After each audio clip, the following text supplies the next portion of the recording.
আমি যোৰহাটবাসী ৰাইজে হেলিকপ্টাৰৰ খৰচ বহন কৰিম কিন্তু তাৰ পাছতো কিন্তু আজি পৰ্যন্ত এতিয়ালৈকে কিন্তু তেওঁলোকে কোনো ডিচিশ্যন নল'লে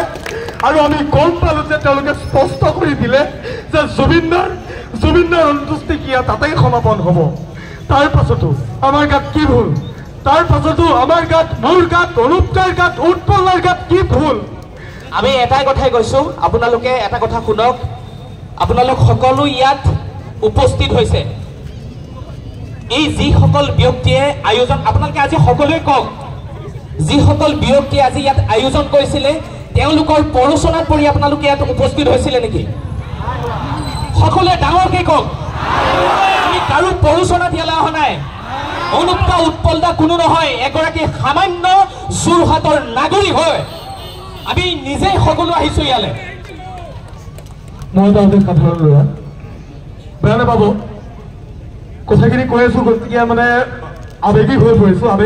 আৱেগিক হোৱাৰ সময় কিন্তু এনেকুৱা ধৰণৰ কথাই আচলতে কন্দুৱাই দিছে কাৰণ জুবিন দাক বিচাৰিছিলোঁ জুবিন দাক ভাল পাওঁ বহুত এজন মানুহক লৈ কোনে ইমান কান্দে ৰাতিপুৱাৰ 5টা বজাৰ পৰা আহি বৰুৱা চাৰিআলি তাকি এতিয়ালৈকে একো খাবৰ সময় হোৱা নাই কাৰো কি জেললৈ যাবলৈ আমি কি ৰাতিপুৱা 5টা বজাতে ওলাই আহিছিলোঁ চৰকাৰখনে কি ডক্টৰ হিমন্ত বিশ্ব শৰ্মাৰ কাগৰীয়াক আমি অনুৰোধ জনাব বিচাৰিছোঁ অনুৰোধ নহয় আপুনি আপোনাক ক'ব বিচাৰিছোঁ আপুনি কি প্ৰতিবাদী ভাষা বুজি নাপায় নেকি প্ৰতিবাদ চাওক প্ৰতিবাদ কৰিছিলোঁ মানে জুবিনক বিচাৰিছিলোঁ জুবিন দাক বিচাৰিছিলোঁ অকণমান সেৱা কৰিবলৈ আমি ইয়াত কৈছিলোঁ যে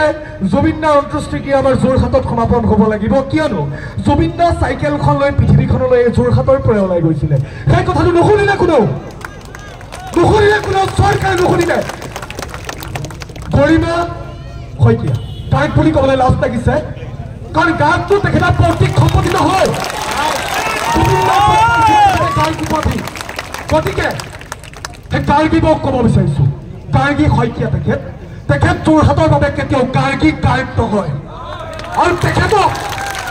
এইখন মঞ্চৰ পৰা আমি কৈছোঁ যে যোৰহাটত কোনো অনুষ্ঠানত তেখেতৰ যাতে নিমন্ত্ৰণ নহয় কিয়নো এটা কথা ক'ব বিচাৰিছোঁ জুবিন গাৰ্গ কাৰো পৈতৃক সম্পত্তি নাছিলে জুবিন গাৰ্গ আছিলে অসমৰ সম্পদ অসমৰ সম্পত্তি গতিকে বিশেষ নকওঁ যাবলগীয়া হ'লে জেললৈ যাম আপোনালোক সদায় থাকিব লাগিব কিছুদিন হৈছে কাৰাগাৰৰ পৰা আহিছোঁ গতিকে সকলো লগত থাকিব আমি একো নহয় আপোনালোকৰ ওচৰত সেৱা জনাইছোঁ যদি কোৱাৰ কথাখিনি কিবা ভুল হৈছে যোৰহাটবাসী ৰাইজে আমাক ক্ষমা কৰি দিব আচলতে